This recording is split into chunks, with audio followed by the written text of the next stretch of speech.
Eu falo muito que a venda, quando acontece da forma certa, quem compra tem que comemorar tanto ou mais do que quem vende. Legal. Se você tem um espaço de venda que, quando você faz a venda, você está comemorando mais do que o seu cliente que comprou, cara, tem algo de muito errado ali.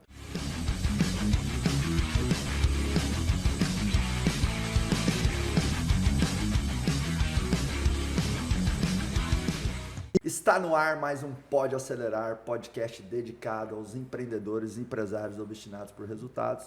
Aqui comigo hoje um cara que é um mentor para mim, inclusive acabei de ficar 1h30 recebendo conselhos e mentoria com ele, nada mais, nada menos, Vitor Damasio, um dos maiores nomes aí do mercado digital. Vitinho, uma honra ter você aqui no Pode Acelerar, irmão. Feliz de estar aqui, Marquinhos. Adorei o dia também. E assim, cara, pra mim, você é um dos caras que mais entende de vendas. E eu falo que empresa que vende é empresa feliz. As empresas, assim, quando a venda tá resolvida, todos os outros problemas das empresas ficam menores. Porque beleza, o problema incomoda, mas tu tem caixa pra lidar com o problema, né? Sim. Então é diferente. Então bora falar de venda, brother? Vamos falar, cara. Vamos falar de venda. Primeira pergunta, o que é venda pra você? Eu sei que você tem uma visão muito, muito bonita de vendas, que é uma visão que eu tenho também. E eu queria que você declarasse o que é venda para Vitor Damasio. Talvez seja uma visão um pouco romântica para a maioria das pessoas que vão ouvir ou que estão me vendo pela primeira vez, mas para muitas pessoas a venda é a meta. É o que eles comemoram, é o destino. Ah, vendi. Principalmente quem é vendedor. Vendi. Próximo. Não é isso? Para mim, venda é o começo de um novo relacionamento. Eu acho que quando você faz uma venda, você está criando um universo totalmente novo de possibilidades. O que não estava disponível passa a ser disponível a partir do momento que alguém disse sim para uma oferta. Então, eu sei que pode ser um pouco romântico demais, mas se você está ouvindo pela primeira vez esse conceito, eu te convido a olhar diferente.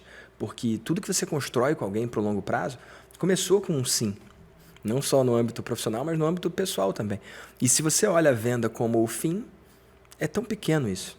Quando você olha a venda como começo, aí você entra em outros conceitos que a gente pode trazer aqui também. Lifetime value, que é o valor do cliente ao longo da jornada dele com você. Eu acho que isso é muito maior do que ficar lutando por uma venda, lutando por centavos. Explica aí o tal do LTV, que essa siglinha muitos empresários já ouviram, mas não entenderam, né? O que é o LTV para você? Mas entender isso ou não pode ser a diferença entre quebrar ou ter sucesso. A gente estava dividindo aqui no espaço de vulnerabilidade. Você perguntou do meu lançamento, eu falei que foi o pior de todos que eu fiz. Foi o primeiro lançamento que eu não fiz 7 dígitos vendendo vida de mentor. E ao invés de eu estar preocupado, eu estou de boas. Por que eu estou de boas? Porque eu sei que dos meus clientes, muitos deles vão seguir na mentoria, outros no futuro, passando 1 milhão, vão entrar no Mastermind. Eu vendo de novo e de novo e de novo para o mesmo cliente. Então, o valor daquele cliente para a minha empresa, tirando a fofura de lado, pensando só em negócio, ele não se limita na primeira transação. A primeira é só a primeira transação. Depois ele pode ir num evento, depois ele pode entrar na mentoria. Então, se eu tenho outras oportunidades de vender de novo para o cliente, ao invés de eu ver ali o valor de lead e ver se converteu ou não, e ver, por exemplo, um lançamento que pode ficar no 0 a 0, por exemplo, ou ter uma margem de lucro pequena, ao invés de ver aquilo ali como algo ruim, se você tem uma estratégia de longo prazo, mesmo que você tenha pago mais alto no lead ou que tenha um lançamento que não foi tão bem como foi o meu caso, a gente teve lucro, mas foi pouco, ainda assim você pode ter um negócio que vence. Tem cliente que está comigo há 8 anos, ininterruptos, pagando todos os anos. Quando você tem essa visão de lifetime value, e aí tem que ter uma outra sigla que a gente tem que trazer, que é o CAC, né? Custo de aquisição por cliente. O custo de aquisição por cliente fica menos relevante, porque você sabe que você vai vender de novo e de novo e de novo. Se você teve lucro já na primeira transação, o restante se torna lucro líquido, tirando a entrega, né? Legal. Eu gosto de dar um exemplo para ajudar a clarificar, para que o empresário entenda, né? O que é o LTV. Pensa o seguinte, pensa que você tem uma padaria. E aí você tem um cliente que vai nessa padaria 4 vezes por mês. Em média, a cada ida, ele gasta R$50. Logo, ele gasta R$200 no mês. Vezes 12 meses, esse cara gastou R$2.400. Então, o LTV desse cliente no ano foi R$2.400. Então, o que é o LTV? É o quanto o cliente consome de você ao longo da jornada. Isso. Na vida dele toda. Na vida dele, né? Porque a minha visão de venda é uma troca de valor, é uma troca de energia. Na verdade, são duas partes se abençoando, na minha opinião. Porque, vamos lá, O cara que está comprando de mim, ele está me abençoando com a grana, a confiança e a disponibilidade de tempo dele. Então, ele está me dando ativos muito importantes que ele tem na vida dele. Então, isso é bênção. Quando o cliente fala sim para mim, ele está abençoando a minha empresa, a minha vida. Sim. Isso é muito sério. E todos os seus funcionários, a sua família. Tudo. E eu também, quando entrego algo, né, que vá cumprir a promessa daquilo que foi dito no marketing ou pela equipe comercial, eu também estou abençoando a vida dele. Sim. Então, é uma troca de valor muito genuína, né? Daí, isso tem uma conexão com esse termo, né? Lifetime value, ou seja, o valor ao longo da vida do cliente. Então, quanto mais você vai estendendo a capacidade que a sua empresa tem em trocar valor com o cliente, que nada mais é do que manter esse cliente comprando, porque quando ele compra, é porque ele confiou, gostou, viu o sentido e te abençoou. Isso. E você vende também abençoando a vida dele, né? Até porque a venda, ou ela vai resolver dores, ou ela vai ajudar pessoas a alcançar certos objetivos. Sim. Então, eu até digo assim que venda é uma das coisas que mais transforma o mundo. Venda é bonito demais, é gostoso demais. E assim, apesar das pessoas acharem que não tem, talvez, utilidade prática, olhar para certas coisas assim dessa forma romântica, isso não é verdade. Por que olhar para as coisas assim de uma forma romântica, de uma forma aspiracional, de uma forma elevada faz toda a diferença? Porque isso muda o teu nível de compromisso em relação àquilo. Totalmente. Total. Então, por exemplo, as pessoas que olham para suas famílias porque tiveram experiências ruins ao longo da sua vida com a família de uma forma, minha família, cara, é minha família, sabe? Essa pessoa não tem o mesmo nível de intensidade e compromisso na relação familiar. A pessoa que olha para a família, de fato, com a visão, cara, família é um eixo central da minha vida. Família me traz todo o significado. Ela vai ter outro nível de comprometimento com aquilo. Então, quando eu olho para a venda de uma forma superficial e simplista, próximo, né, bati a meta, eu vou ter menos disciplina, consciente e inconsciente em relação àquilo. Sim. Então, assim, vale a pena romantizar e enobrecer as coisas que merecem ser romantizadas e enobrecidas, sabe? Eu também acho. Eu defendo muito isso. De verdade, porque eu acho que o jogo de empreender é o jogo de você conseguir sustentar o teu combustível assim de execução. E cansa. É muita dificuldade, muito desafio. Muitos desafios são... Toda empresa tem muitos nãos para cada sim. Né? Daí que vem a nossa taxa de conversão em vendas. E toda vez que você toma um não, seja de um cliente, seja um não que é um problema, seja que é uma diversidade que vem do teu concorrente copiando, tudo isso vai drenando energia, né? Sim. Então, tudo que a gente puder usar de recurso, como enobrecer as coisas, né? Que vai ajudar a trazer energia, é extremamente válido. E para mim, venda é muita energia. Para mim, venda é duas coisas. A parte da energia, da pegada, que realmente você tem que pôr intenção, você tem que pôr volume de trabalho. Então, venda é isso, né? Mas a venda também é muito método, né? Não adianta eu ter volume de ações para vender, né? Seja com lançamento, seja com equipe comercial, seja com tráfego, seja com marketing, e eu não ter método de venda.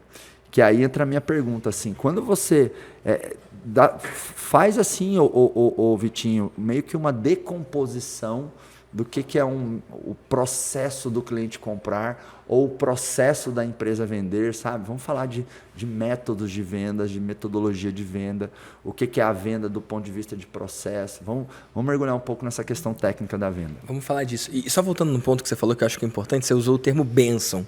E bênção também é um nome romântico, né? Mas eu acredito que a venda é uma bênção. É uma bênção para quem compra e para quem vende, mas principalmente para quem compra. Eu falo muito que a venda, quando acontece da forma certa, quem compra tem que comemorar tanto ou mais do que quem vende. Legal. Se você tem um espaço de venda que, quando você faz a venda, você está comemorando mais do que o seu cliente que comprou, cara, tem algo de muito errado ali. E a única forma de você vender no longo prazo e vender de novo é gerando valor. E se você vende de novo, quer dizer que você está gerando valor no longo prazo. E isso é uma coisa tão rara no nosso mercado. A gente vê um mercado que as pessoas estão muito interessadas em fazer uma venda. Check. Deixa eu ver quem é a próxima pessoa. E poucas empresas estão olhando para ir na profundidade com cada pessoa. Se você tem um negócio que é baseado em fazer quem não te conhece conhecer, e quem conhece não vê oferta ver, e quem viu oferta e não comprou comprar, você pode ter um negócio milionário assim, ok, mas ele é raso. Se você tem um negócio em fazer com que o cliente que comprou de você Compre de novo e compre de novo ao longo prazo, aí você cresce em profundidade. É o caso do que você vem fazendo com o acelerador. O cara vai, ele pega uma imersão, são 3 dias ali, eu quero falar sobre isso, inclusive, e algumas daquelas pessoas ali falam, ei, eu quero um passo a mais. E aí ou entra no Giants, ou entra na mentoria, e algumas pessoas encerram aquilo ali e vão embora também. Daí que vem a taxa de conversão que você falou. Né? E qual é a beleza disso para mim? Eu acho que quando o cara diz sim, ele dá a chance daqueles 3 dias serem eternos. Óbvio que, falando dessa forma, pode ser romântico demais para quem está ouvindo, mas qual é a chance que o cara tem de seguir, de levar aquilo ali que ele aprende no acelerador para o dia a dia dos processos na empresa dele? É estando próximo da conversa. Então, quando você cria a mentoria, quando você cria o Giants, quando você cria um espaço para a pessoa continuar, cara, é um presente que você está dando para a pessoa. E em troca, ela só está dando dinheiro. Só que dinheiro é um commodity, dinheiro é multiplicável, dinheiro você faz mais e de infinitas formas. Agora, aquela transformação, daquele jeitinho, você só consegue ali. Então, por isso que eu acho lindo esse lance da venda. E tem a ver também com a responsabilidade. Quando o cara que está vendendo entende o poder de transformação do que ele está oferecendo, da solução dele, do que quer que seja, se torna obrigação dele oferecer. Se torna responsabilidade dele. Assim como um médico, se ele atende a pessoa, ele salva a vida dele, cara, o vendedor que faz a venda do produto certo, do serviço certo, ele está salvando a vida do empresário também. Eu gosto de acreditar que do jeito que você está fazendo o negócio, muita empresa que ia quebrar, não vai quebrar por sua causa. E se isso é uma verdade, você não pode se furtar disso. Ou, eu não quero vender. Peraí. Se você sabe que a sua solução resolve, é sua obrigação vender, cara. Daí a importância de ter bons produtos, né? Sim. Independente do posicionamento, se é diferenciação, preço baixo ou custo-benefício, é saber que você está oferecendo algo que realmente vale, né? Quiçá até muito mais do que aquilo que você cobra. Porque isso te empodera, é o que você falou, né? Eu já treinei centenas de vendedores, já tive 200 vendedores em uma empresa só, que eu era sócio, e a gente falava muito para os vendedores, cara, a primeira venda que você tem que fazer é a venda do nosso produto para você mesmo. Tem que acreditar, Você tem que comprar o nosso produto, você tem que entender que quando o cliente, que o que você vai oferecer vale muito mais do que o que a gente cobra, porque as pessoas vão perceber isso tanto do ponto de vista racional quanto do ponto de vista energético. Então, por isso que eu falo para os empresários, você tem que aprender também a vender a sua empresa para os funcionários, para eles comprarem, aprender a vender a sua empresa para você mesmo. Né? Que argumentos aí, que lógica, que tese você cria na sua cabeça para você comprar de uma forma tão intensa, tão visceral o seu negócio, para continuar caminhando, tomando pancada do mercado, mas enfim, lá na frente, né, construindo cada vez mais bons resultados, né? Então, massa. E aí, o que é metodologia de venda para você? Como que a venda acontece na cabeça do cliente ou da empresa? Né? O que você pode trazer para a gente? Vamos mergulhar nessa parte técnica aí de venda. Vamos falar disso. Eu venho de um background de infoproduto, né? Eu ajudo muito quem vende cursos e mentorias na internet. E é muito comum ver nesse mercado a galera que é aluno do Érico, como eu sou aluno do Érico, e a galera pega lá lançamento, faz um lançamento, tem um monte de resultado, e eles entendem que aquilo é um negócio. Lançamento é um processo de venda. O que é um processo de venda? Eu trouxe esse exemplo porque muitas pessoas conhecem, né? Eu falei do meu lançamento agora mais cedo. Você faz lançamentos também. Esse processo ficou muito famoso quando o Érico trouxe para o Brasil, a ponto de várias pessoas terem ele como seu único processo de venda. O que eu acho, inclusive, que pode ser perigoso. Uma empresa deve ter vários processos de venda diferentes. Legal. Você pode ter vendas por telefone, como foi o caso da empresa que você foi sócio. Você pode ter venda em evento, que é como você faz hoje no acelerador. Você pode fazer venda até por carta. Carta que você manda para a pessoa. Você pode fazer venda por gravação de telefone. A gente tem muito venda por WhatsApp. Então, se você tem um leque vasto de possibilidades e processos distintos de venda, sua empresa fica muito mais segura. Faz sentido? Total.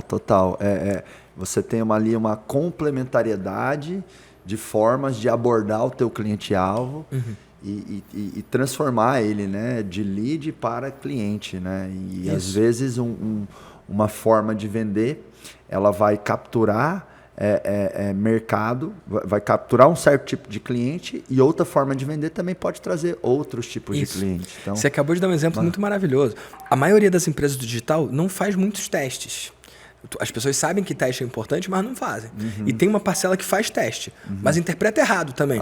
Então, eu vou dar um exemplo. Tem uma empresa grande do mercado que faz vendas com vídeo de vendas. E aí ela pega aquela mesma oferta e transcreve. Aquele script que o cara falou no vídeo, ele coloca em texto ali. Mais ou menos parecido, né? Quase igual.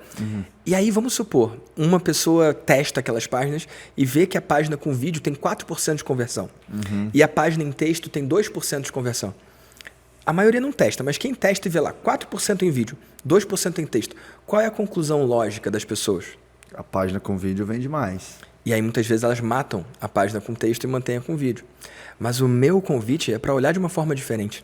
A página de vídeo converteu 4%, a página em texto converteu 2%. Você usando o vídeo e o texto, você consegue mais vendas do que escolhendo um ou outro. Porque tem um perfil de cliente que não tem saco de ver vídeo. Tem um perfil de cliente que vai preferir apertar o botão e falar, eu quero ler. E tem outro perfil que não vai ler um texto longo de jeito nenhum, ele vai preferir ver o vídeo. Você escolher o vídeo, porque converte 4, e matar o texto, que converte 2, você está escolhendo provavelmente não vender para algumas pessoas que só comprariam em texto. Então eu quero que as pessoas entendam que não é uma coisa ou outra, é uma coisa e a outra. Tomar a decisão por um ou outro normalmente é pequeno. Sempre que um mentorado meu pergunta, Vitor, eu faço isso ou aquilo? Eu pergunto, você não pode fazer isso e aquilo? E assim você consegue a conversão do vídeo, a conversão do texto, mais a conversão do telefone. Porque eu acredito que esse mundo é multicanal. As maiores empresas que a gente conhece de todas as áreas, não só da área do infoproduto, elas usam múltiplos canais para alcançar o cliente. Falar com o cliente na língua dele, onde ele está, na hora que ele está. Faz sentido? Total. E me conectando aqui com o mundo do infoproduto, né, que a gente está usando aí como um referencial e trazendo de novo a questão do LTV, acho que técnicas de vendas que são assim simples, práticas, que qualquer um que está nos ouvindo, nos assistindo aqui, vai poder implementar, que no mundo do infoproduto eu vejo que os empreendedores usam bem, mas em muitas empresas tradicionais não, é você realmente fazer uma oferta para os seus clientes, né? Você trabalhar um upsell, um cross-sell ou um downsell. Explica pra gente, na tua visão, o que é um upsell, um cross-sell, um downsell? Eu vou dar um exemplo. Vai eu tenho lá. o meu evento, que é o Maestria ao Vivo. Aham. E lá tem 2 opções. O cara pode pagar 2.000 para ir no VIP ou pagar 1.000 para ir no normal. Quando o cara paga 1.000 para ir no normal, adivinha o que eu faço em seguida, na próxima página? Você oferece o VIP. O VIP. E é muito doido, porque ele tinha uma página, a opção normal por 1.000, a opção VIP por 2.000. Ele negou a opção do VIP. Ele escolheu o normal. E o que eu tenho que falar naquela outra página para o cara querer escolher então o VIP? Parece que eu tenho que fazer uma mágica ali, né? Só que não tanto. O meu vídeo daquela página é um vídeo bem simples. Eu dou as boas-vindas pro cara, ó, parabéns, a gente se vê lá no evento, tô muito feliz que a gente tá lá. Agora, eu vi que você não pegou a opção VIP. Só para explicar um pouco melhor a opção VIP, cara, você vai ter a chance de almoçar no mesmo lugar que a gente e só de não ter que sair, achar um lugar, pagar a conta e voltar, isso já te dá um monte de tempo no evento. Faz sentido? E aí, nem disso eu falo, lá você vai estar com os palestrantes, eu falo do network, eu falo de 2 pontos importantes ali e tem gente que compra. Por que uma pessoa, tendo a opção de 1.000 e de 2.000, escolhe a de 1.000 e depois escolhe pagar mais 1.000 para ter de 2.000? Por que ela não escolheu 2.000 de primeira? Eu tenho uma visão sobre isso. A galera lá de fora chama isso de buyer frenzy, frenesi do comprador. Eu gosto de acreditar que o cara que compra algo... Me diz se já aconteceu com você. Você nem foi ainda no negócio. Você comprou um curso, comprou uma imersão. Você nem foi ainda, mas no momento que você compra já aconteceu uma transformação dentro de você. Total. Faz sentido? Parece um comprometimento, né? Um comprometimento, uma esperança. Isso acontece com viagem. Tipo, vamos fazer tal viagem. Você ainda não viajou, mas na hora que comprou, você cara. Comprou a passagem... Você já meio que tá lá. Você já tá com o pé nas Maldivas. Exatamente. E da mesma forma, você tá na viagem, chega os 2 últimos dias da viagem, você ainda tá lá, só que você já tá pensando, vou voltar. Não é isso? Então, eu acredito que a gente é emocional. No momento que a pessoa se inscreve num programa, num evento, como esse caso aí, ele já não é a mesma pessoa do que 5 minutos atrás. A pessoa de 5 minutos atrás, com a opção de 1.000 ou de 2.000, ela prefere a de 1.000. Ela é conservadora, ela está acreditando um tanto nela. No momento que ela se inscreveu, essa distinção é um pouco avançada. Ela se torna outra pessoa. Essa outra pessoa que deu esse passo, essa que é o VIP por 2.000, mas é muito louco você aceitar que ela muda de eu. Interessante. Ela se torna uma outra pessoa, ela acredita mais nela, ela tem um nível de esperança muito maior. E não é só emocional, isso é fisiológico. No momento que a pessoa faz uma compra, tem lá serotonina, não sei o que maisina, uns negócios que saem no cérebro que a pessoa se sente feliz. E aquilo faz com que ela tome uma decisão que pode ser melhor. Aí a gente entra nos limites éticos, né? Até que ponto que você pode fazer isso? Ora, eu acredito que quem vai no VIP tem mais resultado. Eu acredito que o cara não ter que sair para achar um lugar para comer, ter a vantagem de estar ali comendo e comendo com as outras pessoas de network, vai fazer com que ele aproveite muito mais. Se o que você está vendendo é ético, tá tudo bem você usar isso para vender. Total, e se você não tem integridade na sua oferta, vai converter menos. Exato. Eu costumo dizer, um gatilho mental pouco falado e pouco explorado é a verdade. A verdade é persuasiva. É isso. Tanto do ponto de vista lógico, quanto também do ponto de vista inconsciente, né? Sim. Até porque, assim, no mundo onde as pessoas têm muito acesso à informação, se você chega com uma oferta mentirosa, ou exagerada, ou escandalosa, né, vai ligar na cabeça das pessoas um detector de bullshit. Balelômetro. O balelômetro, né? A galera do digital chama de balelômetro. Eu falo detector de bullshit. Então, o cara vê aquilo, ele vai desconfiar. Sim. Né? Então, a gente tem que ser realmente muito íntegro aí nas ofertas. Esse exemplo que você deu seria um upsell. É um exemplo de upsell. Então, eu me lembro de uma vez que a gente caiu no upsell, foi eu e a Lilica. A gente foi comprar, aliás, ela foi comprar um HB20. Isso tem uns 7, 8 anos, 9 anos. Carro, HB20 carro, o carro HB20. E aí ela já foi definidinho, não, eu quero 1.0 certinho, tal, basicão, 1.4, acho que não tinha, não sei se agora tem ou não, mas naquela época não tinha 1.0. Quero branco assim, tal. Chegamos lá na concessionária, tinha lá no estoque, enfim, compramos. Aí a vendedora falou, vocês sentam ali que a gente vai preparar aqui os detalhes, tal, vamos servir um cafezinho, papapá. Passou uns 15, 20 minutos, chegou o gerente lá da concessionária e falou, olha, a gente está com algo muito especial, né? Vocês podem levar a versão 1.6, que é uma motorização a mais, que vai te dar mais segurança para ultrapassar numa viagem, né? Vai te dar mais dirigibilidade, né? Sabe, quando você está num semáforo ali, você precisa sair, você está com um pouquinho de pressa, enfim. Então, o motor 1.6, ele custa 8 mil, né? E hoje a gente está com uma condição aí de você levar uma motorização extra por mais 4 mil. Então, depois que a gente tinha dado o sim para um 1.4, ele chegou e ofertou esse 1.8, esse 1.6. Você pegou a oferta? Você aceitou? A gente aceitou. Legal. Então, eu até vejo assim que, às vezes, a empresa até conhece o conceito de upsell. Qual o problema? Não existe uma disciplina na aplicação do conceito. Total. E aí não vira processo. Aí não fica enraizado. Mas tem uma coisa que eu tenho que interferir aqui. Você viu o termo que você usou quando você contou dessa história do upsell? Você é a Lilica? Não. Daria pro editor fazer... Você falou, eu caí num upsell. E eu acho que isso é o que as pessoas têm que entender no âmago, dentro. Não é cair. Quando a gente fala cair, parece que é um golpe, parece que é algo ruim. Eu tenho um amigo que fala, minha esposa cai em tudo quanto é pitch. Pitch é oferta, né? Lá no acelerador você faz uma oferta do Giants, uma oferta da mentoria. Mas quem compra... teve a grande vantagem de comprar. Ele não caiu no seu pitch. Quem compra um upsell também não cai no upsell. Eu acho que isso vem dentro de crenças que a gente tem até lá de trás, que veio dos pais, de que comprar é uma coisa ruim, ou que o vendedor venceu, alguma coisa assim, né? Isso é verdade. Você não caiu no upsell. Você foi mais feliz com 1.6 do que seria com 1.4, provavelmente. Sim, total. Faz sentido? Faz sentido. Mas e foi um ato falho, foi uma forma de falar. Só que essa forma de falar, muitas vezes, molda o que a gente acredita, cara. E às vezes atrapalha a gente de vender.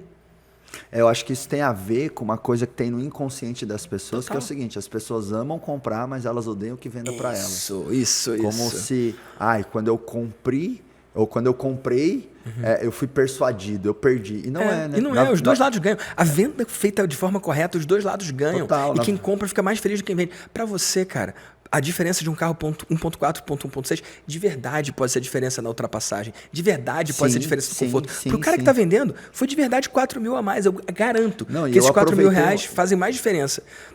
O que você teve de benefício faz mais diferença na sua vida do que os 4 mil reais a mais na meta daquele vendedor. A gente tem que mudar essa concepção e entender que quem compra que está na boa, mais do que quem vende. Faz sentido? Total.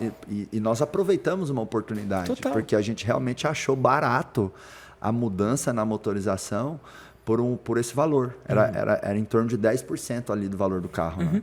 Mas o que eu quero trazer aqui para quem está nos ouvindo, assistindo agora, é o quanto a sua empresa tem feito de upsell. Então, pensa na jornada do seu cliente, pensa em quando você vai oferecer, em como você vai oferecer e o que você vai oferecer.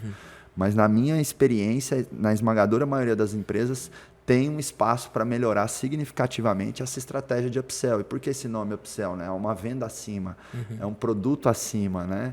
E aí também tem o cross-sell. Vou dar um exemplo de cross-sell, depois você dá um exemplo de downsell. Tá bom. Porque eu acho que essa triangulação de upsell, cross-sell e downsell é muito bem explorada pelo mercado de infoproduto, quem vende na internet, e muito mal explorada pelos negócios tradicionais, né? Então, enquanto o upsell é você vender uma motorização acima, é você vender o mesmo produto, mas ele de uma forma superior, né? Então, fui comprar um notebook numa loja, e aí eu queria um notebook com, sei lá, 200 GB de HD, mas acabei levando 500 GB de HD. Então, é uma versão superior, é o upsell. Né? Quando eu vou no McDonald's e falo, não, eu não quero a batata normal, eu quero ela grande, é o upsell da batata. Agora, quando o atendente oferece um milkshake, aí é o cross-sell. Então, o cross-sell é a venda complementar, né? O upsell é a venda acima. Então, no exemplo da concessionária, porque a gente também aproveitou oportunidades de cross-sell, já mudando a minha linguagem aqui, ó, Victor, porque você está coberto de razão. Não caiu, você aproveitou a oportunidade, aproveitei a oportunidade de cross-sell aquele dia. Por quê? Porque a gente pegou um insufilme super maneiro lá e a gente colocou banco de couro no carro. Porque depois que a gente deu o sim para motorização superior, veio uma outra pessoa da concessionária e nos convidou para conhecer a loja de acessórios. Né? E nessa hora até olhei para a Aline e falei, não dá para a gente gastar mais. Vamos. Nessa época ela era vendedora, ela era gerente de quiosques que vendiam relógios em 2 lojas lá em Goiânia. Né? Como eu falei, isso tem uns 8, 9 anos. Ela tinha juntado quase toda a grana do carro e eu ia ajudar só um pouquinho. Né? Mas ali a motorização, a margem, o Marcos já tinha comido parte mais. da margem. Né? Vamos lá e tal, enfim, vamos lá, mas nós não vamos comprar nada. Mas acabamos olhando e percebemos que tinha oportunidades ali e que valeria, sabe, rechear o sonho dela. Sabe, valeria. Então, de novo, né, traz essa questão da gente olhar para o processo comercial como uma coisa bonita, íntegra. Total. Então, não é que a concessionária, sabe, tá me persuadindo, né? Ela tá ajudando a rechear o meu sonho. E se fizer sentido, eu falo que sim, eu falo que não, né? Isso. Num processo... Mas quem tem que dizer se faz sentido ou não é quem está comprando. Exato. O papel da concessionária ou o papel de quem está vendendo é oferecer. Isso. E o que eu vejo é que um monte de gente, mesmo quem trabalha com vendas, tem tantas crenças negativas, cara. E eu não estou falando que eu estou imune a isso, não, nem você. Tanto que saiu aí na comunicação, sim, né? Sim. Isso está tão enraizado na gente que às vezes o próprio cara que é vendedor, ele fica com o pé atrás. Eu não quero incomodar. Isso. Eu não quero atrapalhar. Eu não quero ser insistente. Mas se ele entende que o que ele está vendendo é a solução que o cliente precisa, cara, não oferecer é um desserviço, cara. Boa. Então, como eu estava falando, né, o upsell é a batatinha grande. Quer a batatinha grande e refrigerante grande por mais R$2, isso é o upsell. Quer o sundae por mais R$7, isso é o cross-sell. Outro exemplo de cross-sell muito bom é a Amazon, né? O cara vai comprar um livro sobre relacionamento. E aí aparece ali embaixo, quem comprou esse livro também comprou esse. É um cross-sell, mostrando outros livros semelhantes, né? Total. Só para a galera conseguir ilustrar melhor. Então, toda empresa deveria ter, né, abre aspas, um algoritmo da Amazon, fecha aspas. Isso. Então, só que às vezes a empresa cai na seguinte limitação. Eu sou uma construtora. Eu construo a casa e vendo. Eu não tenho outros produtos a oferecer, mas você pode ter parceiros. Né? Então, você pode ter o parceiro que faz seguro da casa, você pode fazer parceria com um cartório. Nem sei cara se da piscina. Não sei se o cartório pode dar um revenue share, né? Dar uma comissão ou não, enfim. Mas parceiro com cartório, com o cara da piscina, o cara que bota portão eletrônico, enfim. Então, automação residencial, automação. Coisas, né? Então, a sua oferta, né, de upsell e cross-sell não necessariamente precisa ser produtos do seu portfólio. Sim. Então, eu, por exemplo, hoje eu sou sócio de outras empresas que ajudam empresas, porque eu realmente me vejo na missão de facilitar a vida do empresário, né? O que é o Grupo Acelerador? O Grupo Acelerador é um ecossistema de empresas para facilitar a vida do empresário. Eu, quando comecei a empreender há uns 15 anos atrás, eu fiz muita burrada. Eu dei muito murro em ponta de faca. Eu implantei sistema na hora errada, com a empresa errada e joguei $500 mil no lixo, sabe? Eu já tive condutas inadequadas com os meus funcionários e tomei um nabo na Justiça do Trabalho. Na época eu fiquei putinho, achando que o funcionário era o filho da puta, mas o filho da puta era eu, porque eu lidava muito mal com as pessoas, sabe? Eu já contratei consultorias e inúmeros fornecedores errados, sabe? E eu falo que para a empresa crescer, ela tem que aprender a contratar bem, não somente colaboradores e gestores, mas também fornecedores. E eu sei que milhares de empresários, né, confiam em mim. Então, quando eu venho e ofereço outra solução, né, que não necessariamente é educação, por exemplo, eu sou sócio de uma empresa de CRM, que é a Nectar CRM. Temos 60 colaboradores. É um CRM que implanta o processo comercial na empresa para o vendedor ter mais produtividade, para a empresa entender o funil de vendas e tudo mais. Nesse momento, eu estou fazendo um cross-selling. Total. Né? Porque o empresário confia em mim. Eu vejo que a missão da minha holding, do Grupo Acelerador, é facilitar a vida dele. Está então, alinhado, né? Está tudo alinhado. Então, que empresas eu posso adquirir ou que empresas eu posso fundar que vão ajudar a facilitar a vida do empresário. Sim. Então, hoje, né, eu tenho participação e o Grupo Acelerador é sócio da Otimiza, consultoria tributária, uma empresa de recuperação tributária, da Nectar CRM, né, da Desenvolver RH, uma empresa de headhunting, consultoria de recrutamento e seleção, pesquisa de clima.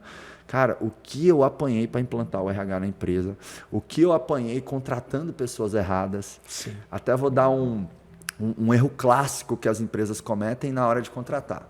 Então a empresa está lá, é uma indústria com 50 colaboradores. Aí o cara pensa, nossa, vou trazer o gerente da planta da fábrica da Unilever. O cara sênior, né? Porque naquela fábrica o cara toca 1000 funcionários, entendeu? No chão de fábrica. Aqui na minha indústria com 50, o cara vai voar, moleza. E não é. Muitas empresas querem trazer lá, né, pessoas ultra seniors de multinacionais. E esse cara não consegue performar nesse ambiente. É como se você desse um Fusca para o Lewis Hamilton.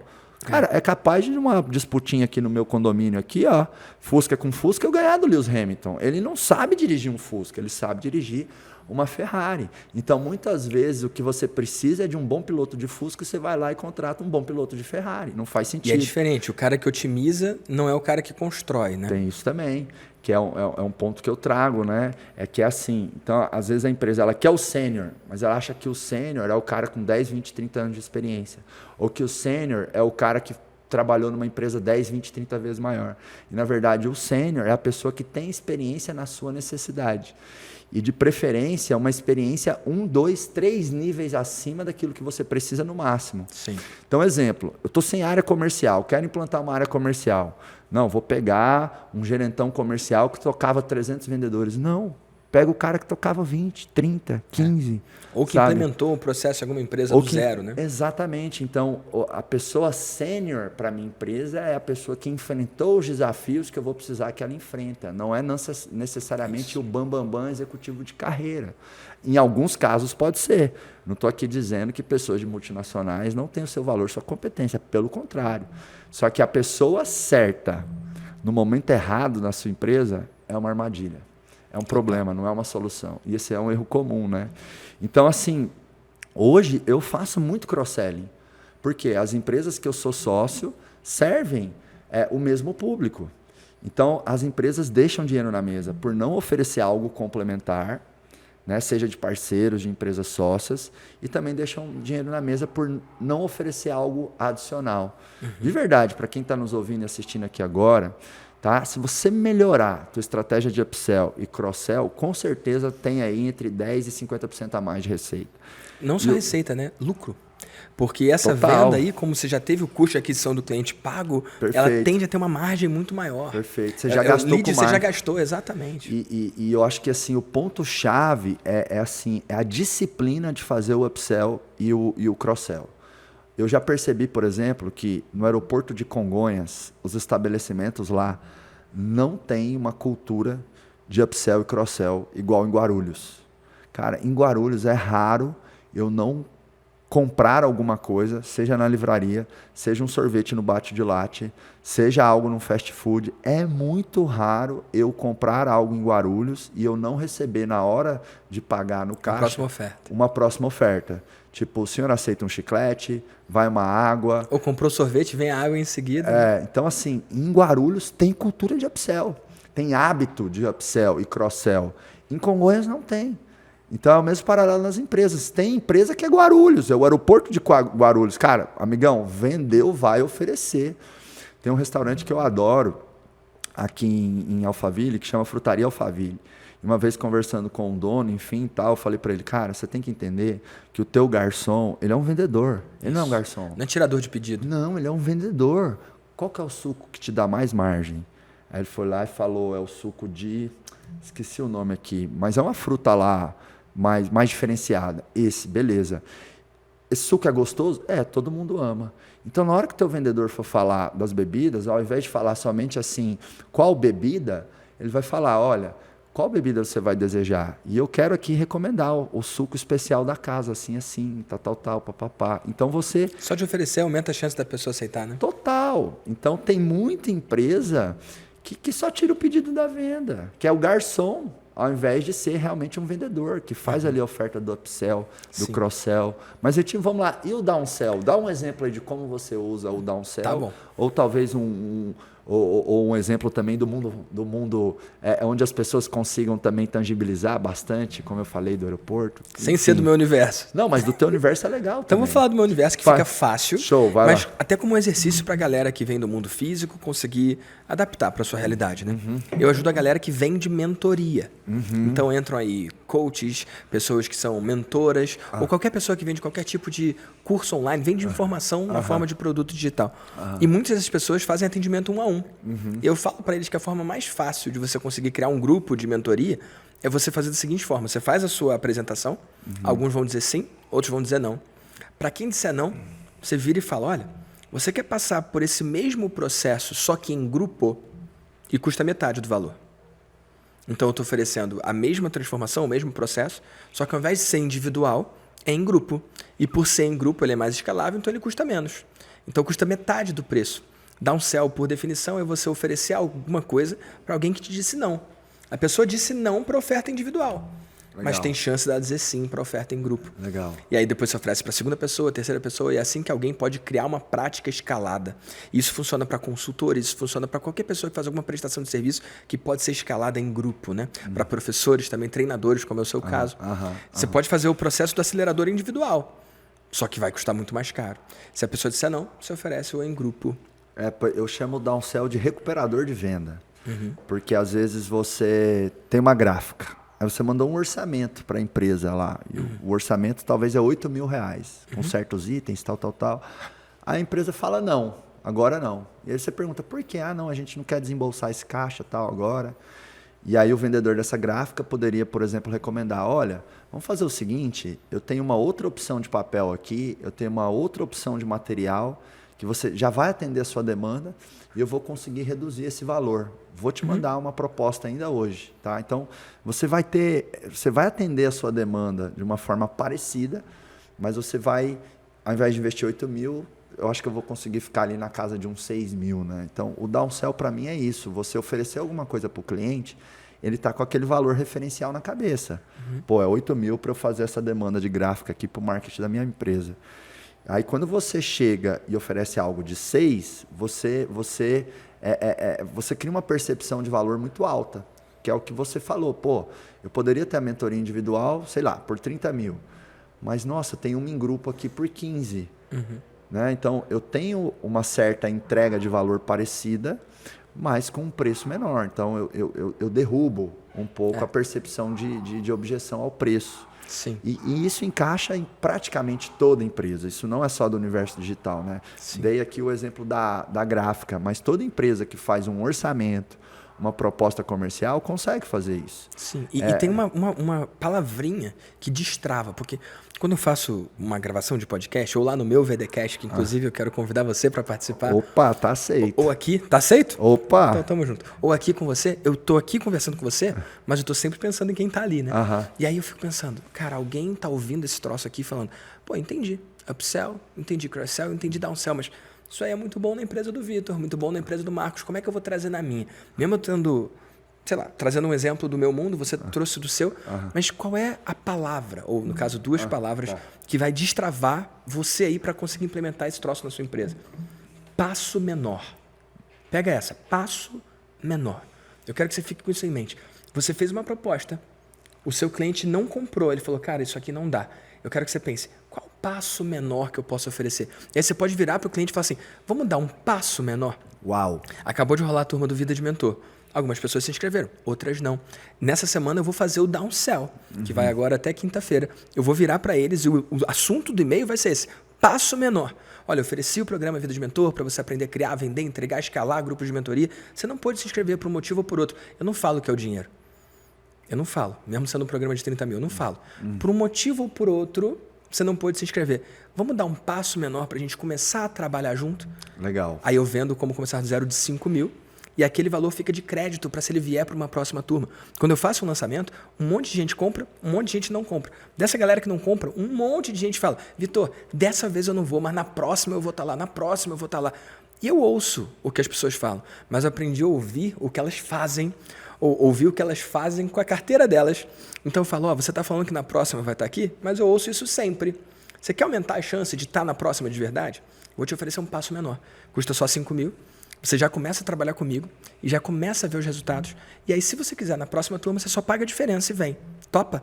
E uma parcela das pessoas topam. Então, passo menor é a parada. Genial. Criei aqui na minha cabeça um conceito do que é downsell, que deveria ir até para o Wikipedia by Marcos Marques and Vitor Damasio, que é o seguinte: downsell é um recuperador de vendas que você oferece um passo menor. É isso, cara. Passo menor. Show de bola, hein? Fechou, cara. Fechou. Pô, fiquei no vácuo, cara. O cara rouba a parada que eu ensinei, assina e ainda faz um fom em mim, pra você ver só. Cara, mas você acabou de perder a virgindade aqui no Pode Acelerar. Ah, é comum isso? É, a virgindade do meu fom. Eu achei que era só comigo. Eu acho que eu nunca tinha feito um fom aqui no Pode Acelerar, né? Histórico aí, uma salva de palmas.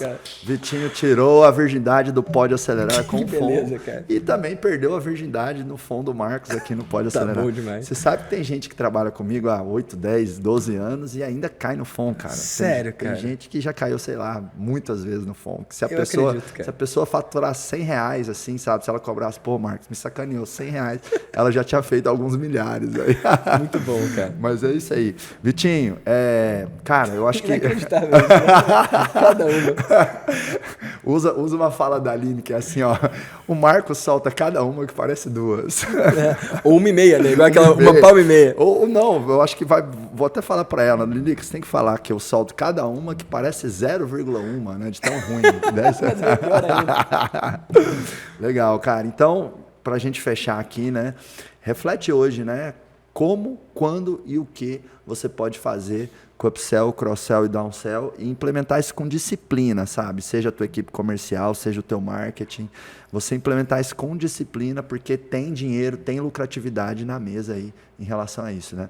Ô Vitor, e você como, né, um cara do digital e até te acompanhando, como eu já acompanho, né?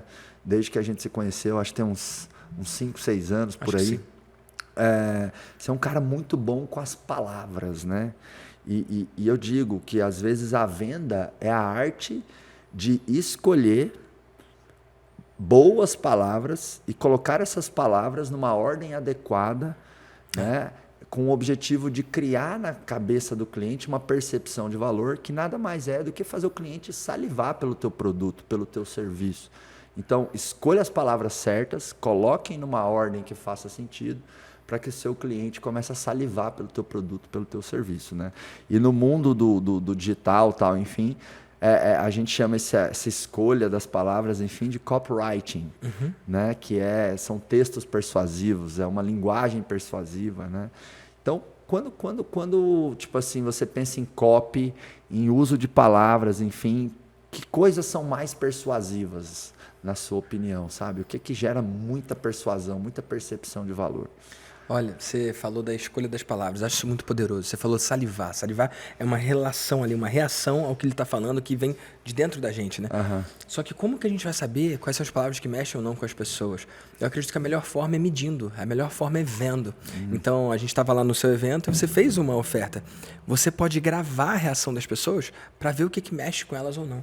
Em que momento que elas estão confusas, em que momento que elas parecem mais agitadas, em que momento que elas se acalmam. Então, eu quero que as pessoas tirem um pouco do peso que elas dão para isso.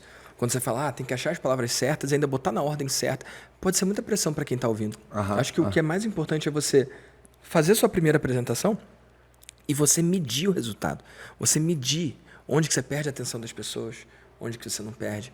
Isso dá para fazer numa live no Instagram, dá para fazer numa apresentação 1 a 1, dá para fazer com um vídeo. Cara, eu pego o meu lançamento, lá no YouTube você consegue ver o número de pessoas que estão assistindo e você consegue ver onde que tem uma queda.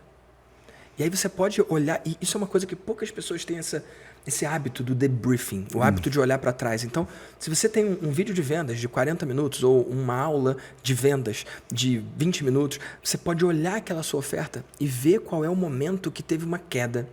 E aí você olha, nessa hora eu dei um exemplo, tá? Talvez não tenha conectado. Da próxima vez usa outro exemplo. Ou nessa hora eu fui falar dos preços de uma forma confusa. Pode ter sido isso. E se você tem esse hábito de voltar e ver onde que você perdeu a atenção das pessoas e transformar aquilo ali, você tem a certeza de que você não achou as palavras certas na ordem certa, mas que você está melhor do que antes. Eu acho que ao invés de se comparar com alguém, você tem que sempre bater o seu próprio padrão. É igual você tá na turma 37? Do acelerador? 27. 27. Foi melhor do que a 26? Com certeza. Principalmente porque eu fiz parte. Fala sério. Boa. Só para devolver, então, e a gente ficar aqui. Então, qual é o grande lance? Você se medir contra você mesmo e não contra ninguém. E qual é a segunda grande coisa quando o assunto é copywriting? As pessoas fantasiam. Se eu contratar o fulano para escrever para mim, aí vai ser incrível. Se eu contratar o outro cara para fazer para mim, vai ser... Não. O melhor copywriter do Brasil, sabe quem é? Cada um? Não. O seu cliente. Boa. Eu vejo as pessoas super problematizando a coisa. Você acha que você é o seu melhor copywriter? Cada um seria eu ser o meu melhor copywriter, você ser o seu melhor copywriter. Não é. O melhor copywriter é o cliente. Eu acho que sei muitas coisas sobre o meu cliente. Você acha que sabe muitas coisas sobre os empreendedores, até porque você viveu isso. Só que nada bate eles mesmos. Então, quando você roda uma pesquisa, e quando eu falo pesquisa, não é aquele troço de múltipla escolha, não. É uma pesquisa aberta, com aquele campo grande, não campinho, campo grande. Quando o assunto é crescer o seu negócio, quais são os seus maiores desafios? Quando o assunto é a sua empresa, quais são os seus maiores desejos? E deixar as pessoas escreverem. E aí vem uma grande coisa, né? Lembra que eu falei que as empresas não testam e quem testa lê errado? Mesma coisa pesquisa. As empresas não pesquisam e quem pesquisa, pesquisa errado. Porque quando faz uma pesquisa, vai olhar para o quê? Para a maioria. E não é a maioria que compra. Na minha opinião, e eu não inventei isso, né? Tem um cara chamado Ryan Lavec, que escreveu um livro chamado Ask, A-S-K, pergunte, né? Perguntar. Nesse livro ele fala para você priorizar as respostas mais longas. Imagina isso. Você pesquisa com o seu Instagram agora, tá? Quantos seguidores lá? 450 mil Você aproximadamente. pesquisa para ele. Qual é a sua dúvida no empresarial? Aí um monte de gente talvez fale, contratar, uma palavra só. Só que uma outra pessoa fala, cara, minha dúvida é no treinamento da minha equipe, porque eu até contrato, mas as pessoas ficam 3, 4 meses e vão embora. Eu contratei já, inclusive, uma consultoria, e mesmo a consultoria não conseguiu me entregar quem eu preciso. Então, a minha dor é o treinamento e fazer um onboarding para que o cliente fique.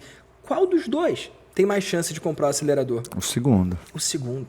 Então, quanto mais a pessoa escreve, mais dor ela tem, e quanto mais dor ela tem, mais chance ela tem de comprar. Então, o que eu sugiro? Que pegue as respostas, coloque em ordem, da maior para menor. Vitor, como é que eu faço isso? Não quero entrar em coisa técnica aqui não, mas você pode pegar um Google Sheets ou o Excel e criar uma coluna extra que conta o número de caracteres e botar em ordem alfabética, que não é alfabética, ordem de maior resposta para menor. E aí você só olha os 20% que mais escreveram e ignora os 80%. Vitor, como assim ignorar o 80%? Quantos por cento dos seus 400 mil seguidores compraram, cara? É a minoria que compra. E eu alucino que a minoria que compra é a minoria que mais escreve num perfil como esse, numa pesquisa como essa. E aí, quando você olha o que eles falam, não é para você tentar trazer para o seu mundo ou nas suas palavras. Se eles falam, a minha dor no treinamento, você na sua cópia você vai escrever, quer acabar com a sua dor no treinamento? Você usa a linguagem dele. Porque aí, quando ele lê, ele vai entender que você está falando com ele. Então, as pessoas ficam... Primeiro, a maioria nem sabe o que é copywriting. Aí depois, quando sabem, acham que vai ler um livro e vai mudar a vida. Não vai. Ou fazer um curso e mudar a vida. Não vai. Ou que vai contratar o fulaninho que vai resolver. Também não vai. O que vai é esse eterno interesse, essa eterna curiosidade sobre a linguagem que o cliente usa. E não tentar complicar. Fala na língua dele que ele vai comprar de você. E no processo comercial, na venda 1 a 1, quando o vendedor está ali interagindo com o cliente... eu sempre treinei meus times de vendas e hoje as empresas que estão no Giants eu também treino todos os vendedores, né? Teve uma edição do Acelerador de Vendedores, que é um treinamento online ao vivo, que a última edição tinha uns 1.500 vendedores das empresas do Giants. E eu falo assim para o cara que está ali no campo de batalha na venda 1 a 1, né? Sabe aquele cliente que às vezes você cai na armadilha de achar que ele é chato porque ele pergunta demais?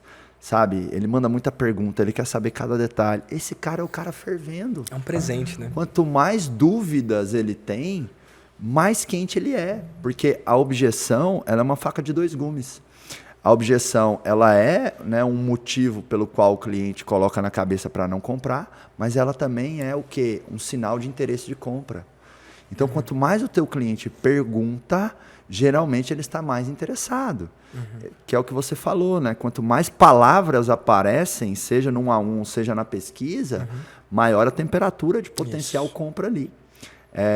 E também, assim, um outro paralelo que eu consigo encontrar aí no que você trouxe agora, pensando assim em processo comercial, é o seguinte, na hora que você está no 1 a 1 ali, né? Vendendo, você precisa de fato estar presente para entender o que você faz que funciona e o que você faz que não funciona. Total. E isso só acontece quando você pesquisa.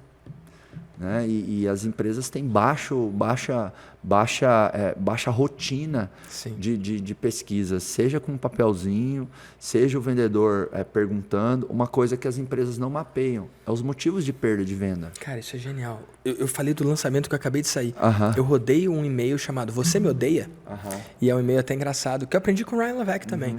E o e-mail é assim, você me odeia? Literalmente, o assunto é esse. Eu falo, calma, eu sei que você não me odeia, mas eu fiz a melhor oferta da minha vida para você. E, cara, por algum motivo você não se inscreveu. Quais foram os 3 motivos que deixaram você de fora dessa turma? E por que eu pergunto 3 motivos? Esse foi o meu tempero na coisa. Porque o primeiro ele vai falar que foi tempo. O segundo ele vai falar que foi dinheiro. E o terceiro ele vai falar a verdade. Boa. Porque, cara, tempo e dinheiro é padrão. É uma desculpa. Exato, é uma desculpa. E, cara, eu tenho programas que vão de R$1.000 por ano a R$100.000 por ano. E em todos eles a objeção é dinheiro. Então, o dinheiro é o X que está dos 2 lados da equação. Você pode cortar. Porque sempre vão falar com objeção, mas a objeção real não é essa. Se a pessoa percebe um valor muito maior do que aquele ali, ou percebe que ela vai ter um retorno de 10 vezes o quanto ela investiu, o valor não faz diferença. Então, um é o tempo, outro é o dinheiro e outro é a verdade. Com esse e-mail, tem 2 coisas que eu faço. Eu recebo várias respostas, algumas curtas, outras longas. Adivinha onde que eu boto minha atenção? Nas longas. Nas longas. E aí eu uso esse e-mail para 2 coisas. A primeira, ver a objeção específica da pessoa, para matar aquela objeção e vender para aquela pessoa ali, mesmo com as inscrições encerradas. Eu tenho uma chance de recuperar essa pessoa porque ela respondeu. Faz sentido? E o outro ponto muito importante, que é aí que está o grande valor da pesquisa, eu levanto pontos cegos, coisas que eu não percebi sobre a minha oferta, que eu posso mudar para uma próxima oferta. Então, quando eu fizer uma próxima iniciativa de venda, um próximo webinar, uma próxima ligação, uma próxima apresentação ou um próximo lançamento, eu já posso trazer aquilo ali que eu não tratei. Faz sentido? Porque se uma pessoa escreveu, 10 pensaram e 100 sentiram. Faz sentido? Sim. Então, quando a pessoa escreve, eu não acho, foi só esse um aqui. Não. Se ele escreveu, está acontecendo com mais gente. Então, se eu trago isso ali para o meu marketing, para a minha copy, como você falou, para as minhas palavras, eu diminuo as chances daquilo acontecer e aumento as chances da venda acontecer. O ponto-chave do que a gente está falando aqui é que o processo comercial ele precisa ter uma evolução constante e intencional. A forma como você vende tem que ir melhorando, com novos argumentos, com novos materiais, com novos produtos. Isso. Eu costumo dizer assim, boa estratégia comercial tem fato novo. Fato novo para tudo, campanha com a equipe comercial, melhora um argumento, cria um vídeo, cria uma estratégia, cria um vídeo. E aí você vai apertando o parafuso ali no teu processo comercial para que esse processo comercial ele vá ganhando eficiência. E tem muita empresa que não faz isso com a devida energia. Ou seja, não coloca aquela carga intencional realmente relevante de sempre estar melhorando o como vende. Porque toda empresa tem que desenvolver uma coisa que eu chamo do jeito de vender da sua empresa. Esse jeito de vender é a somatória de detalhes e ações que você faz para gerar interesse num cliente aí no mercado, o famoso AIDA, né? Atenção, interesse, desejo e ação. Então, a forma de vender da sua empresa é a somatória de detalhes e ações que você faz para produzir o AIDA no mercado. Né? Chamar atenção, criar interesse, gerar desejo. e gerar ação de compra. E as empresas elas não evoluem como deveriam ser o processo comercial. Se o processo comercial for vivo, então o jeito de vender da empresa é vivo. E para manter esse jeito de vender vivo, essa questão da pesquisa aí é muito, muito, muito, muito importante. E hoje está muito mais fácil, né? Sim. Existem inúmeras ferramentas gratuitas, fáceis, de você questionar, né, a sua audiência ou seus clientes sobre uma série de coisas relacionadas ao teu processo comercial ou mesmo a satisfação, né? Um mantra que eu tenho, para mim é assim, né? Tão importante quanto executar as coisas é analisar as coisas que foram executadas. Total. Né? É o A do PDCA que a gente trabalha lá na imersão do acelerador empresarial. Então, as empresas, para performarem, elas têm que ter 4 chips, que é planejamento, execução, controle e aprendizado, que é o PDCA. É a forma como eu traduzo o clássico PDCA. E só que as empresas caem na cilada de achar que o chip de execução ele tem que estar ligado 99,9% do tempo. Não tem. Tem que estar ligado 70%, 80%, 90%, de acordo com o momento. Mas existem blocos de tempo que têm que ser intencionalmente ligados para o planejamento, para o aprendizado, para o controle da operação. Então, é claro que a execução é muito mais presente na empresa. Mas se você não tiver aprendizado e planejamento para ir afiando esse machado da execução, por mais que você execute muito e coloque mais pessoas com machados, né, para poder executar, uma hora esse machado vai ficar desamolado, vai ficar desafiado, e aí você não vai ter ali uma boa eficácia, né, uma boa produção de resultado. Então, acho que essa provocação é muito válida, né, do tão quanto você vem evoluindo o teu processo comercial. E se você está vendendo hoje da forma que você vendia um ano atrás, tem algo de errado. Tem algo de errado. Boa. Vitinho, você como aí, né, um cara que forma mentores, um cara que, enfim, ensina outras pessoas a levarem o seu conhecimento, transformarem a vida de outras pessoas através de seus métodos e tal. Me dá um feedback aí nu e cru. Como é que é o Marcos como mentor lá na imersão do acelerador empresarial? Vale o que cobra, não vale? Eu quero verdade aqui nessa mesa, hein? Beleza. Cara, eu já fiz muitas coisas, né? E eu não quero comparar com você com nenhum outro programa, porque eu acho que isso é pequeno, né? Até porque tem gente que pode não conhecer, mas eu estava falando com você no privado que eu já fiz imersões lá fora, inclusive, com o Tony. Eu fiz o Business Mastery, que é um treino voltado para empresarial. E, cara, o que eu vi ali no acelerador é fora do comum. A forma com que você envolve a gente, o quanto que você se entrega ali e quanto você entrega de conteúdo foi algo que eu nunca experimentei. Então, bateu o Tony, na minha opinião, mas eu acho que você não devia se comparar com ele, porque eu acho que você é pequeno perto de onde você pode chegar. Uau, tô até arrepiado aqui, sensacional. Obrigado pelo carinho e deu para sentir verdade aqui em você. É verdade, eu recomendo. E aí até, cara, com base nisso que você falou, até pegar um gancho de algo que a gente trouxe lá no começo da nossa conversa, e realmente eu tenho grandes feedbacks na imersão do acelerador empresarial, né? São, enfim, milhares de empresários e muitas pessoas icônicas do mercado já fizeram também o acelerador, como o Janguier Diniz, que já foi capa da Forbes, a Boca Rosa, que é a Bianca Andrade, e tantas pessoas aí que são referência no mercado, porque eu acho que isso também valida ainda mais, né? Porque o tempo dessas pessoas vale muito. O que a gente cobra na imersão não é nada perto dos 3 dias que essas pessoas têm que dedicar lá, inclusive você, né? Você tem um negócio que fatura múltiplos 8 dígitos por ano, né?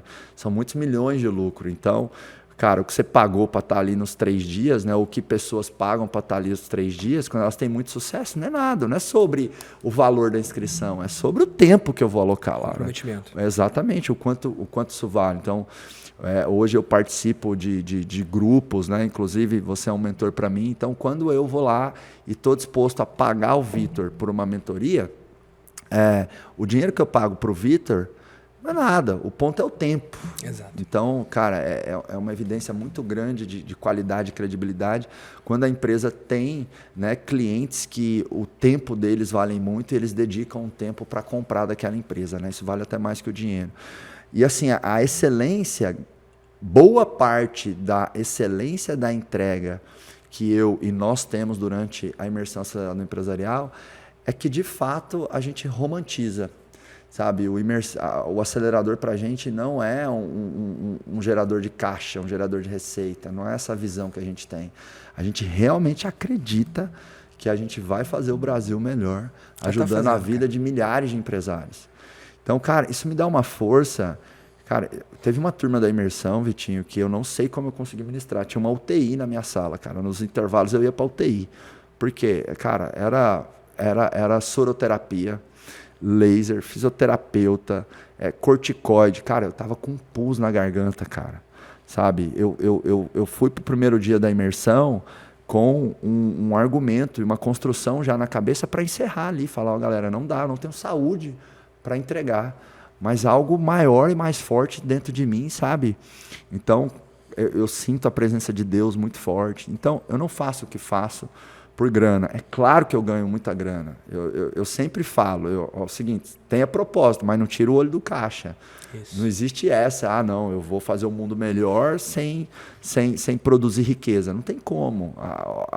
A mais forte solidariedade, na minha opinião, é a prosperidade. Porque ninguém cresce sozinho. Se hoje você tem 10, amanhã você tem 50 funcionários, você está pondo alimento na mesa de muito mais pessoas, você está pagando mais imposto, então você está ajudando mais a educação, a saúde, a segurança pública, você está impactando mais a vida de mais clientes. Então, quanto mais rico você fica, mais pessoas você ajuda. É impossível enriquecer sem ajudar mais pessoas. Claro que existe ali 0,5% de casos de gente sem caráter, enfim, sem integridade, né? Mas, via de regra, enriquecer é sobre o processo de conseguir gerar mais valor na vida das pessoas, né? Então, para mim, prosperidade é solidariedade, cara. Olha que louco. Não tem como você crescer sozinho. É impossível. São dois lados da mesma moeda. Perfeito. Então, assim, grande parte da excelência do que a gente tem é porque, assim, a gente faz o que faz com amor, assim, violento, assim, tem competência, tem profissionalismo, tem método, mas tem tanto amor, sabe, no meu coração, no coração da Lilica, minha esposa que é diretora de operações e cuida de toda a experiência, todos os detalhes, sabe, porque a gente realmente acredita que a gente está fazendo o que faz, sabe, atendendo um chamado de algo maior e cumprindo uma missão nessa terra. Então, cara, isso dá uma força descomunal para, do ponto de vista lógico, conseguir fazer algo que era ilógico, tipo fazer os 3 dias de imersão, com febre, com pus na garganta, tal, enfim. E foi uma turma sensacional, cara. Então, assim, de verdade, faz o que você faz por algo muito maior que você. Eu acho que dá mais disciplina, dá mais gás, dá mais energia, dá mais entrega. E aí acaba acontecendo o que eu falo aqui, né? Você vai ter propósitos e vai ter o caixa ali também com muita, muita, muita abundância. O Vitinho, é o seguinte, pergunta final aqui, uma pergunta bem provocativa. Você está preparado? Pode mandar ver. Certeza? Sempre. Qualquer coisa aqui? Então tá bom. Seguinte, na verdade eu só faço esse preâmbulo aqui para deixar o convidado um pouco mais tenso, deixar ele mais a saia justa. Mas a pergunta é assim, qual é a pergunta que o Marcos não te fez, que ele deveria ter te feito, para que você traga aqui uma resposta final, a fim de ajudar aí os empresários que nos acompanham, né? Então, vou recapitular, hein? Atenção. Nossa, pergunta coach essa. Qual a pergunta que eu não te fiz, que eu deveria ter te feito? Mas não fala a resposta, fala só a pergunta. Qual a pergunta que o Marcos não fez para Vitor Damasio e ele deveria ter feito? E aí depois eu não respondo? Não sei. Essa é delicada. Em partes. E aí, que pergunta que eu não te fiz que eu deveria ter te feito? Tô realmente pensando, cara. Essa é desafiadora. Pra onde eu tô indo, cara? Legal. Ô, Vitor, cara, tá tão iluminado esse podcast aqui que eu senti uma conexão com algo maior. Me veio a ideia de uma pergunta aqui, cara, pra gente fechar com chave de ouro. Sério. Essa, assim, veio de dentro, assim, sabe? Vitor Damasio, pra onde você tá indo? Cara, eu tô indo pra um mundo em que todo mundo percebeu que tem a sua própria voz. Uhum. E falando hoje pode ser disruptivo, tem um monte de gente que tá ouvindo falando, não, eu não tenho nada para ensinar, eu não tenho algo para mentorar. Uhum. E eu acho que nem que todo mundo tivesse educação nessa área, a gente ia ter mais mentores do que mentorados. E eu acredito que todo mundo tem uma voz, todo mundo tem uma transformação, todo mundo tem algo para trazer para o mundo. Eu acho que é a nossa obrigação pintar o mundo da cor que a gente acredita. Se a gente não tivesse você com o acelerador, o mundo ia ser pior. Se a gente não tivesse você que está em casa com essa sua ideia que ainda está no papel, ao invés de estar no mundo real, a gente tem um mundo pior. Então, quando cada um dos experts escolhe se levantar, escolhe falar, ei, eu vou fazer, ei, eu dou conta. Lá no acelerador você fala do seu medo de palestrar, né? De como que para você não foi natural e como foi desafiador no começo. E se você não tivesse vencido esse medo, né? Da mesma forma, vão ter milhares de pessoas ouvindo aqui e que estão deixando o medo vencer. Eu estou indo para um lugar em que as pessoas venceram esse medo. Eu estou escolhendo, eu estou construindo esse caminho, facilitando os processos para toda e qualquer pessoa vender o seu conteúdo, a sua informação, o que acredita na internet e ser muito bem pago por isso. Uau! E para mim, todos os empresários, né, que já têm a sua equipe, independente se é 1, 5, 10, 50 ou 100 pessoas, de alguma forma ele decidiu mentorar pessoas. Uhum. O líder ele tem que ser um mentor. Ele tem que transferir experiências que ele teve para que a outra pessoa desenvolva muito mais rápido do que ele as competências que ela desenvolveu. Uhum. Porque isso para mim é o mentor, né? O mentor ele acelera a curva de aprendizado das pessoas. E no dia a dia os empresários eles têm que fazer isso, né? Por exemplo, se eu sou o cara bom de venda da minha empresa e eu demorei 5 anos para ficar bom de venda, eu tenho que contratar um vendedor e esse vendedor tem que ficar bom em 3 meses. E isso para mim é muito, muito mentoria, né? É eu pegar o que sei para acelerar a jornada de construção de competência das pessoas, né? Então, você já que a gente está falando aqui com o maior formador de mentores aí do Brasil, né? Saiba que para ser líder de verdade, você tem que ser um grande mentor também. Para a gente fechar, nós temos um ritual aqui do Pode Acelerar. No final, que eu falo assim, pode, e o convidado fala aí no microfone, acelerar. Beleza? Tá bom. Preparado? Tem fome ou não tem fome? Não tem fome. Dessa vez não tem pegadinha. Inclusive, eu vou contar. 3, 2, 1, vou falar pode, você fala acelerar. Show? 3, 2, 1, pode! Acelerar.